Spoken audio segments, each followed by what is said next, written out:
안녕하십니까, 둘리입니다. 반갑습니다. 여러분, 제가 유튜브를 계속 꾸준히 올릴 수 있게 되는 이유는 여러분들이 계속 봐주고 관심을 가져주셨기 때문입니다. 정말 감사합니다.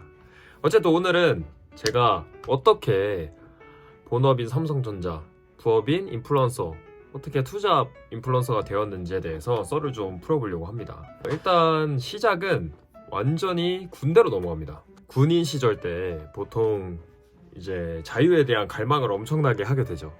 저 또한 그랬습니다. 제가 군인 때 우울증도 겪고 막 별의별 일을 겪으면서 너무 나가고 싶었어요. 내가 자유를 되찾는 순간부터 대한민국 씹어먹겠다. 진짜 그런 마음이었습니다. 전역을 함과 동시에 바로 유튜브를 시작합니다.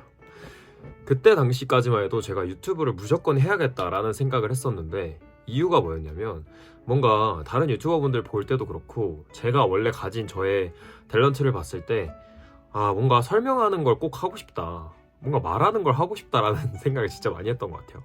그래서 우연치 않게도 꿀팁을 해야겠다라는 생각을 해가지고 사람들한테 꿀팁을 알려주는 유튜브를 하게 되었습니다. 그래서 전역을 하고 유튜브를 먼저 시작했어요. 틱톡이나 인스타보다. 그래서 유튜브는 한 2편? 3편까지 찍었을 때 당시에 하루는 제가 본가를 놀러 갔어요. 제가 그때 당시에 회사 기숙사에 살고 있었거든요. 그냥 혼자 방에 있었는데, 보통 본가 가면은 진짜 심심하잖아요. 핸드폰 광고를 보는데 틱톡이 있는 거예요.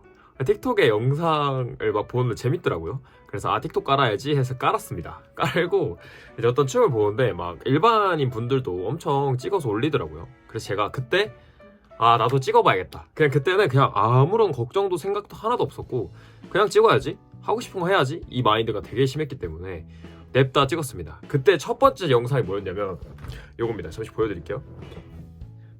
딴딴딴딴딴 기차 소리, 이런 춤이었습니다. 다시 화면 조정 중. 이 춤을 췄는데 올린 지 1시간 만에 4,000 팔로우를 달성을 합니다. 그래서 그때 너무 깜짝 놀랐어요. 틱톡 재밌는데? 이 생각을 바로 했습니다. 그래서 그날 그 자리에서 틱톡 영상을 9개를 더 찍었어요. 틱톡에 먼저 재미를 붙였고, 인스타는 그럼 어떻게 됐냐. 전역한 해가 4월이었고 7월에 이제 혼자 자취를 하기 시작합니다.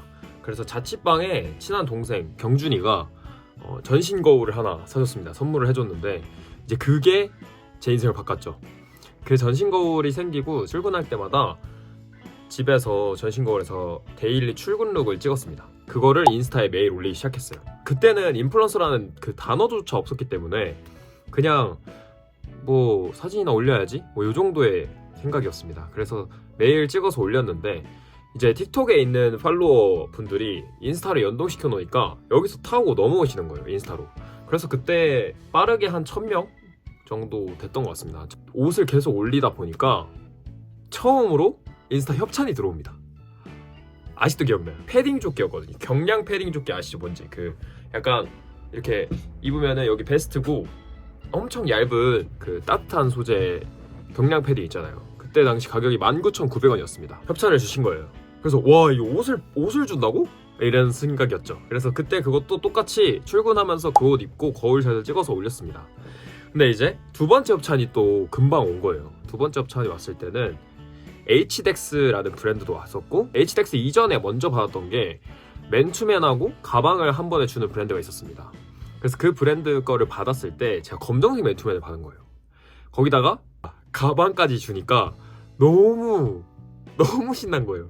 왜냐면 그때 제가 저번 영상에도 말했듯이 조금 어렵게 살았기 때문에 후드, 맨투맨 이런 류는 잘 사지도 못했고 입어보지도 못한 옷들이었는데 그런 걸 공짜로 주니까 미치는 거죠. 와우, 너무 좋다, 이렇게 생각을 했습니다. 그런 와중에 제가 그 협찬 사진을 찍어야 되는데 그때 당시 친구가 아이폰을 가지고 있었고 저는 항상 갤럭시를 쓰고 있고 지금도 메인폰이 갤럭시입니다, 여러분. 친구가 아이폰을 가지고 있었는데 촬영을 도와주겠다, 그냥 여기 집 앞에서 하나 찍자 해서 밖에서 한번 찍어봤어요. 근데 그게 훨씬 잘 나온 거죠, 집에서 찍는 것보다. 그래서 그걸 열심히 막 찍고 올렸어요. 근데 그거를 올리고 나서 이제 욕심이 생긴 거죠. 나 인스타 열심히 해야겠다. 협찬이라는 키워드를 검색을 해봤어요. 엄청 많은 분들이 협찬을 받고 있는 거예요. 이건 무슨 세계지? 이러면서 막 신나가지고 엄청 봤는데 같은 패션 계열에 계신 분들이 정말 많았고 그분들은 저보다 훨씬 비싸고 좋은 옷들을 많이 받고 계신 거예요, 공짜로. 대박이다. 이거는 벤치마킹을 시작해야겠다. 그때부터 이제 전투적으로 이 일에 진심을 담아서 하기 시작합니다. 그 많은 것들을 이제 공부도 하고 서치도 해보고 어떻게 사진을 찍어야지 잘 나오는지 뭐 삼각대는 뭐 쓰는지 이런 것도 막 찾아보고 물어보기도 하고 해서 이제 저도 데일리 룩을 하는 사람이 된 겁니다. 회사 다니면서 집에서 이렇게 전신 거울로 찍어내는 사진 말고 정말 어떤 공간에서 계속해서 내 룩을 보여줄 수 있는 그런 사람이 된 거죠. 그래서 그때 정말 열심히 했습니다. 한 달에 2번 이상 특근이 있었을 때였습니다. 그래서 월화수목금 토 회사 갔다 오면은 해가 져 있으니까 밖에서 못 찍는 거예요. 퇴근하면 해가 져 있으니까. 그래서 제가 찍을 수 있는 타이밍은 회사 출근 전, 새벽, 그리고 주말 이렇게 돼 있었어요. 제가 1일 1피드를 꼭 해야 된다고 생각했거든요. 그러려면은 미리 찍어놓는 수밖에 없다 이 생각을 해서 매주 토요일 아니면 일요일 아침에 11시쯤 기억이 납니다. 옷을 하나를 입고 삼각대를 들고 집 앞에 포토존을 갑니다.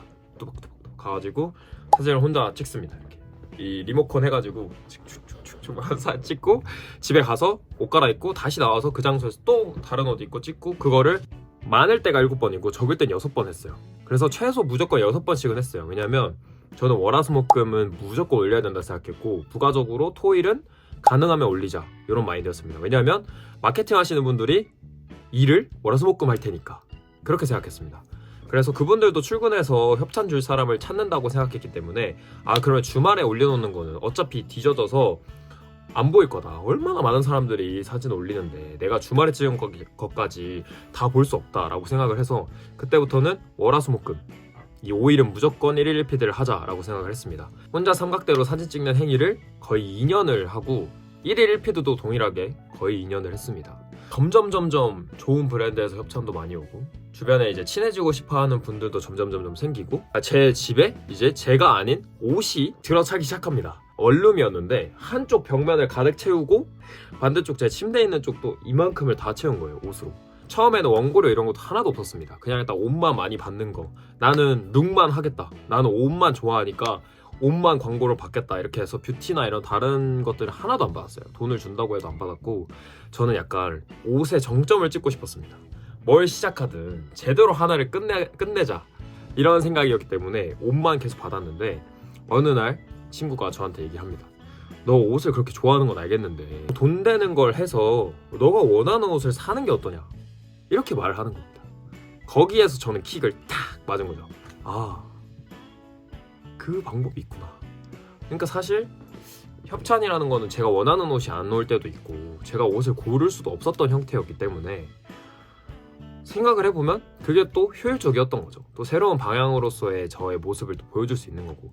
그래서 그때부터는 또 아예 바뀌어서 인플루언서로 이제 전향을 하게 됩니다. 데일리룩 한 2년 정도를 했고요.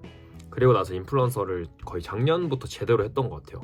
그래서 막 뷰티, 뭐 행사 참석, 라이프 스타일, 뭐 운동기구 그런 것들을 이제 하기 시작하면서 점점 인플루언서로서 자리를 잡았습니다. 그리고 유튜브는 아쉽게도 4년 전에 그렇게 한 10몇 편을 올렸었어요. 인스타가 너무 실질적으로 바로 눈앞에 물품들이 막 떨어지니까 뭔가 유튜브에 투자하기보단 인스타에 투자하는 시간이 더 짧은 반면에 얻어내는 것들이 너무 많으니까 인스타에 투자를 하기 시작했습니다. 그래서 인스타랑 틱톡을 정말 열심히 했어요. 틱톡도 30 몇만까지 올려놓고 딱 접었고 인스타에 완전 올인을 하게 된 거죠. 왜냐하면 점점 일이 많아지고 할 것들이 많아지고 저도 회사에서도 진급돼야 되고 하니까 이게 점점 몸이 하나인데 해야 될 거 너무 많으니까 안 되는 거죠. 그래서 인스타에 몰빵을 했더니 지금의 이 14만 인플루언서가 됐습니다. 진심으로 감사드립니다. 그냥 매번 감사하다고 생각했어요. 그냥 무조건 감사한 거다. 그래서 할 수 있었던 것 같아요. 좋아하는 일이기도 하고 감사한 마음을 항상 갖고 있었기 때문에 그렇게 열심히 살 수 있었지 않나. 좀 팁을 드리자면 어쨌든 이걸 보시는 분들 중에 인플루언서가 되고 싶으신 분들이 계실 수도 있으니까 많이 느끼는 거는 일단 아무나 할 수 있습니다. 정말 제가 인스타 하면서 다양한 분을 많이 만났기 때문에 드릴 수 있는 말인데 누구나 인플루언서가 될 수 있다고 생각합니다. 외모가 그렇게 중요하지 않다고 생각해요. 왜냐면 인스타 하면서 외모가 뭐 출중하지 않으신 분도 많이 봤고 뭐 키가 작은 분도 봤고 사실 요즘에는 그런 게 크게 중요하지 않은 것 같아요. 정말 노력, 성실, 그리고 노하우 뭐 이런 것들만 있으면 누구나 할 수 있다고 생각합니다. 사실 방법을 몰라서 시작을 못한다고 생각하거든요. 근데 일단 처음 시작하시는 분들한테 추천드리는 건 벤치마킹을 추천드립니다. 사실 아무것도 모르잖아요. 근데 요즘에는 되게 강의도 많고 유튜브에도 정말 소스가 많고 알려주시는 분들이 정말 많아요. 그것도 상세히 정말 막 인플루언서 되는 방법, 혹은 AI로 뭐 만드는 방법, 혹은 인스타그램 효율적으로 키우는 방법, 뭐 되게 많잖아요. 사전 공부를 하고 꾸준히 성실히만 해나가면 우상향할 수 있다고 생각합니다. 왜냐면 인스타, 유튜브, 틱톡은 천천히라도 우상향한다고 생각하거든요. 근데 여러분 진짜 인플루언서 되려면 성실함 그리고 노력이 진짜 많이 필요한 것 같습니다. 그래서 이걸 보시는 분들 중에 인플루언서를 도전해보고 싶으신 분들이 있다면 저한테 뭐 많이 여쭤보셔도 돼요. 저 개인 인스타그램 여기 띄워놓을 테니까 DM 주시면 제가 그런 거에 한해서는 또 열심히 답변을 또 드리도록 하겠습니다. 오케이, 오늘의 썰은 여기서 끝. 오늘도 봐주셔서 감사합니다. 안녕.